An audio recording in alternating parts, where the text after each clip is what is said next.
ഓം ശ്രീ സായിറാം. അധ്യായം 9. ഭിക്ഷാടനം. ശ്രീ മഹാഗണപതിക്ക് വന്ദനം. സരസ്വതി ദേവിക്കും ശ്രീ ഗുരു മഹാരാജിനും പരദേവതയ്ക്കും ശ്രീ സീതാരാമചന്ദ്രനും വന്ദനം. പരമ്പൊരുളാം സദ്ഗുരു ശ്രീ സായീശ്വരൻ്റെ തൃപ്പാദങ്ങളിൽ പ്രേമഭക്തിപൂർവം അടിയൻ്റെ പ്രണാമം. സായിയെ ദർശിക്കാനും ദർശനശേഷം ഷീർദി വിടാനും അവിടുത്തെ അനുഗ്രഹവും അനുവാദവും ആവശ്യമാണ്. ബാബയുടെ അനുമതിയില്ലാതെ മടങ്ങിയവർക്ക് അപകടങ്ങളെ നേരിടേണ്ടി വന്നിട്ടുമുണ്ട്. അതുപോലെ ഷീർദി വിട്ടുകൊള്ളാൻ ബാബ അരുളിയാൽ പിന്നീട് അവിടെ നിൽക്കുന്നത് പ്രശ്നങ്ങളെ ക്ഷണിച്ചു വരുത്തുന്നതിന് തുല്യം. അവിടുത്തെ വാക്കുകൾ അനുസരിക്കാതിരുന്നാൽ ഫലം കടുത്തത് തന്നെയായിരിക്കും. ഒരിക്കൽ കോപ്പർഗാവോണിൽ ആഴ്ചച്ചന്തയ്ക്ക് പോകാനൊരുങ്ങി താത്യാക്കോട്ടെ പട്ടേൽ ബാബയുടെ സന്നിധിയിലെത്തി. അവിടുത്തെ നമസ്കരിച്ച് അനുഗ്രഹവും വാങ്ങി പോകാനായിരുന്നു ഉദ്ദേശ്യം. അക്ഷമയോടെ അദ്ദേഹം സായീശ്വരനെ നമസ്കരിച്ചു. അപ്പോൾ ബാബ പറഞ്ഞു, ഒരു നിമിഷം കാത്തിരിക്കൂ, കച്ചവടം അവിടെ നിൽക്കട്ടെ, അതിനൊക്കെ പിന്നെ സമയമുണ്ട്.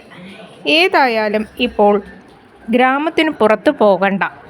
പക്ഷെ താത്യ ഉടൻ തന്നെ പോകണമെന്ന് വലിയ നിർബന്ധമായിരുന്നു.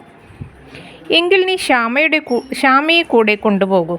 താത്യ അതിന് മറുപടിയൊന്നും പറഞ്ഞില്ല. ശ്യാമ കൂടെ വരേണ്ട ഒരാവശ്യവും ഉള്ളതായി താത്യയ്ക്ക് തോന്നിയില്ല. ബാബയോട് മറുത്തു പറഞ്ഞതുമില്ല. പക്ഷേ ഒറ്റയ്ക്ക് തന്നെ യാത്രയായി.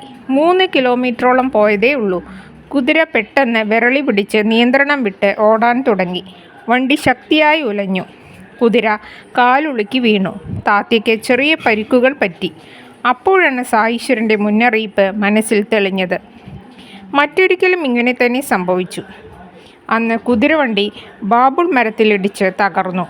സായി കൃപയാൽ കൂടുതൽ ദുരന്തങ്ങൾ ഒഴിവായി. മറ്റൊരു സംഭവം കേൾക്കൂ. ഒരിക്കൽ നാനാ സാഹിബിൻ്റെ കത്തുമായി ഒരു യൂറോപ്യൻ ഷിർദിയിൽ വന്നു. ബാബയെ വണങ്ങി. തൃക്കൈകളിൽ ചുംബിക്കണമെന്ന് അദ്ദേഹത്തിന് വലിയ ആഗ്രഹമുണ്ടായിരുന്നു. അതിനായി 3 പ്രാവശ്യം ശ്രമിച്ചു. പക്ഷേ എന്തോ ബാബ അനുവദിച്ചില്ല. മുറ്റത്തിരുന്ന് ദർശനം നടത്താൻ അനുവദിക്കുകയും ചെയ്തു. യൂറോപ്യന് തൃപ്തിയായി തോന്നി. അദ്ദേഹം ഉടൻ തന്നെ മടങ്ങാൻ തീരുമാനിച്ചു. യാത്ര ചോദിക്കവേ എന്തിനാണ് തിടുക്കം എന്നവിടുന്ന് തിരക്കി. സായിപ്പ് പിറ്റേന്ന് പോയാൽ മതിയെന്നായിരുന്നു ബാബയുടെ തീരുമാനം. ഭക്തജനങ്ങൾ സായിപ്പിനോട് ഇക്കാര്യം പറഞ്ഞു. യാത്ര മാറ്റിവെക്കാനും ഉപദേശിച്ചു. പക്ഷേ അദ്ദേഹം അതിന് തയ്യാറായില്ല. അദ്ദേഹം വണ്ടി വരുത്തി. യാത്ര തുടങ്ങി. ആദ്യം സുഖമായിരുന്നു യാത്ര.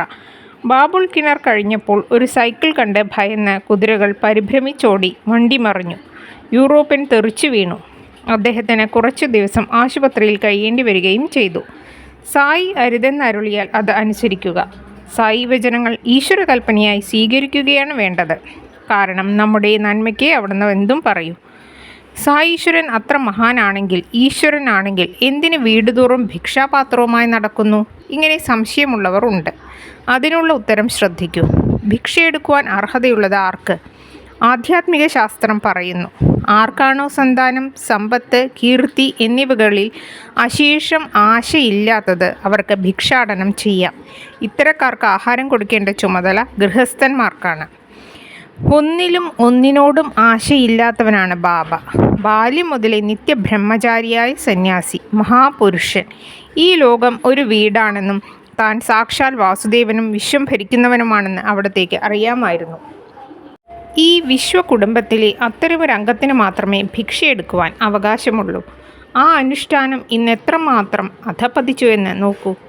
ഇനി ഗൃഹസ്ഥാശ്രമികൾക്ക് ചില ധർമ്മങ്ങളുണ്ട്. അത് പഠിപ്പിക്കുക കൂടിയായിരുന്നു സായീശ്വരൻ.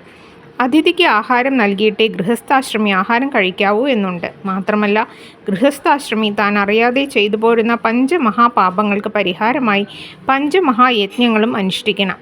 ഇക്കാര്യങ്ങൾ ലോകരെ പഠിപ്പിക്കാനായി അവിടുന്ന് എല്ലാ ദിവസവും 5 വീടുകളിൽ ഭിക്ഷയ്ക്ക് പോകും. എന്താണ് പഞ്ചമഹാപാപങ്ങളും യജ്ഞങ്ങളും? കണ്ഠനി, ചുള്ളി, പേഷണി, ഉദകുംഭി, മാർജനി ഇവയാണത്. കണ്ഠനി: ധാന്യങ്ങളുടെ ഉമിയും തവിടും കളയാൻ ഉരലിൽ ധാന്യങ്ങളിട്ട് ഉലയ്ക്കൊണ്ട് കുത്തുമ്പോൾ ധാരാളം ചെറിയ പ്രാണികൾ കൊല്ലപ്പെടുമ്പോഴുള്ള പാപം. ചുള്ളി: ഭക്ഷണം പാകം ചെയ്യാനായി വിറകു കത്തിക്കുമ്പോൾ അസംഖ്യം സൂക്ഷ്മജീവികൾ ദഹിച്ചു പോകുന്നു. പേഷണി: അരയ്ക്കുക, അപ്പോഴും സൂക്ഷ്മജീവികൾ കൊല്ലപ്പെടുന്നുണ്ട്. ഉദകുംഭി: പാത്രം കഴുകുക, ജലം ഉപയോഗിക്കുമ്പോൾ ചെറു ജീവജാലങ്ങൾ കൊല്ലപ്പെടുന്നു. മാർജനി അടിച്ചുവാരി വൃത്തിയാക്കുക. അപ്പോഴും സൂക്ഷ്മജീവികൾ കൊല്ലപ്പെടുന്നു. ഈ പാപങ്ങളെല്ലാം ചെയ്യാതിരിക്കാനും വയ്യ. കാരണം ഇവിടെ ജീവിക്കാൻ ഇതെല്ലാം ചെയ്യണമല്ലോ. അതുകൊണ്ടാണ് ഇത്തരം പാപങ്ങളുടെ പരിഹാരത്തിനായി പഞ്ചമഹായജ്ഞങ്ങൾ വിധിച്ചിട്ടുള്ളത്. അവ ബ്രഹ്മയജ്ഞം, വേദാധ്യയനം, പിതൃയജ്ഞം, ദേവയജ്ഞം, ഭൂതയജ്ഞം എന്നിവയാണ്. കൂടാതെ മറ്റൊരു മഹത്തായ യജ്ഞമുണ്ട്. ക്ഷണിക്കാതെ വന്നവർക്ക് അതിഥി ആഹാരം കൊടുക്കുക. ഈ യജ്ഞങ്ങൾ വേണ്ടവിധം അനുഷ്ഠിച്ചാൽ മനഃശുദ്ധി നേടാം. മനഃശുദ്ധി ആത്മജ്ഞാനത്തിലേക്ക് നയിക്കും. സായി ലീലകൾ അനുപമമാണ്. സായീശ്വരന് ആരെങ്കിലും എന്തെങ്കിലും കൊടുക്കാൻ ഭക്തിയോടെ നിശ്ചയിച്ചാൽ അത് പിന്നീട് മറന്നാലും അവിടുന്ന് അക്കാര്യം ഓർമ്മിപ്പിക്കും, സ്വീകരിക്കും. അങ്ങനെ ഭക്തനെ ആ കടത്തിൽ നിന്ന് മുക്തനാക്കും. രസകരമായൊരു സായി ലീല കേൾക്കൂ. രാമചന്ദ്രൻ ആത്മാറാം, ബാബാ സാഹേബ് താർക്കാട്, സായിയുടെ മഹാഭക്തരിൽ ഒരാൾ. പ്രാർത്ഥനാ സമാജക്കാരനായിരുന്നതിനാൽ ആരുടെയും പടം വെച്ച് പൂജിക്കുന്നതിൽ അദ്ദേഹം വിശ്വസിച്ചിരുന്നില്ല. അദ്ദേഹത്തെക്കാൾ ഭക്തരായിരുന്നു ഭാര്യയും പുത്രനും. അവധിക്കാലമായപ്പോൾ ഭാര്യയ്ക്കും മകനും ഷിർദിയിൽ പോകാൻ ആഗ്രഹമായി. മകൻ എന്നും സായിയെ പൂജിച്ച് നൈവേദ്യം സമർപ്പിച്ചതിന് ശേഷമേ ജലപാനം ചെയ്യുകയുള്ളൂ. താൻ പോയാൽ പൂജ മുടങ്ങുമല്ലോ എന്നായിരുന്നു പുത്രന് വിഷമം.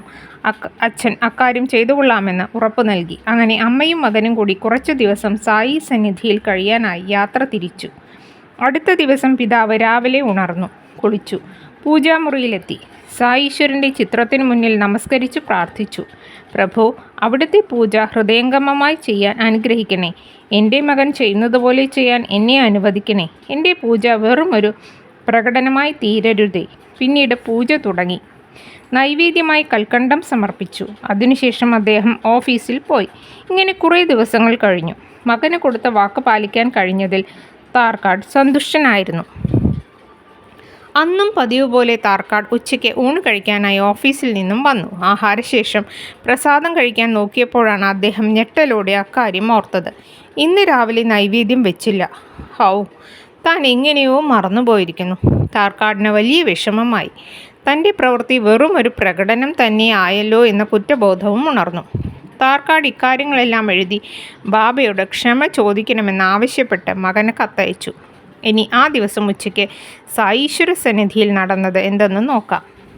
ഉച്ച സമയം. മധ്യാഹ്ന ആരതി തുടങ്ങാറായി.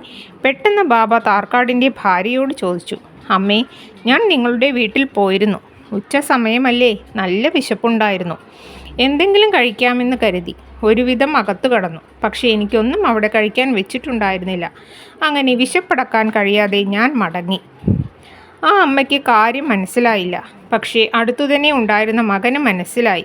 അച്ഛൻ്റെ പൂജയിൽ എന്തോ കുഴപ്പമുണ്ടായിട്ടുണ്ട്. അയാൾ ബാബയോട് താൻ വീട്ടിലേക്ക് മടങ്ങിപ്പോയി പൂജ ചെയ്യാമെന്ന് പറഞ്ഞു.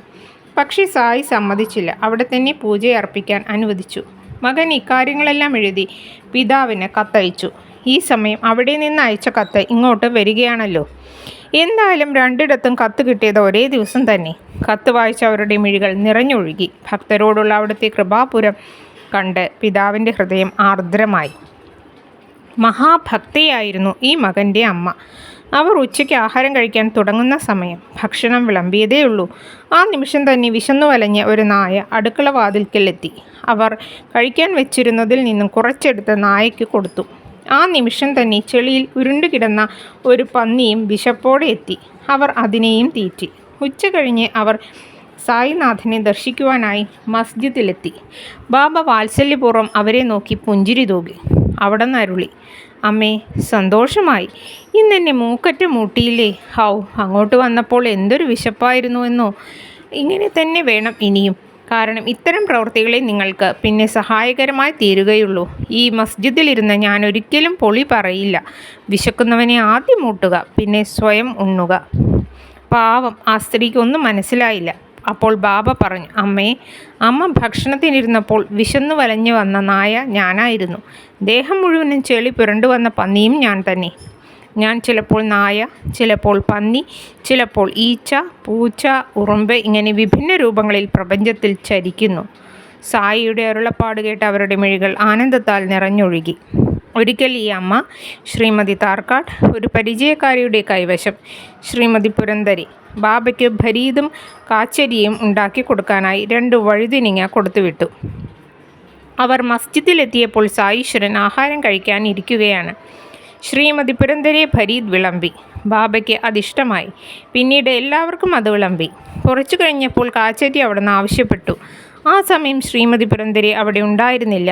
അപ്പോൾ വഴുതനങ്ങ കിട്ടുന്ന സമയവുമല്ല. എന്തു ചെയ്യും? ബാബയുടെ ആവശ്യം രാധാകൃഷ്ണ ഭായിയെ അറിയിച്ചു. ശ്രീമതി പുരന്ദരയുടെ കൈവശമുണ്ടാകുമോ എന്നറിയാൻ അവരെ തിരക്കി. ഫരീദ് കൊണ്ടുവന്നത് അവരായിരുന്നതുകൊണ്ടാണ് അങ്ങനെയൊരു സന്ദേഹം തോന്നിയത്. താമസിയാതെ ശ്രീമതി പുരന്ദരയെ കണ്ടുപിടിച്ചു. കാച്ചേരിയുടെ കാര്യം പറഞ്ഞു. അപ്പോഴാണ് എല്ലാവർക്കും ആ സത്യം വെളിപ്പെട്ടത്. തൻ്റെ ഭക്ത കൊടുത്തുവിട്ട നൈവേദ്യം സ്വീകരിക്കുന്നതിനാണ് ബാബ തിടുക്കം കൊണ്ടത്. പിന്നീട് ശ്രീമതി താർക്കട്ട് കൊടുത്തുവിട്ട വഴുതിരിങ്ങ കൊണ്ട് ബാബയ്ക്ക് ഇഷ്ടപ്പെട്ട വിധം ഭക്തയുടെ ആഗ്രഹം പോലെ പാചകം ചെയ്തു കൊടുത്തു. അങ്ങനെ സായീശ്വരൻ്റെ അന്തര്യാമിത്വം എല്ലാവരും അനുഭവിച്ചറിഞ്ഞു.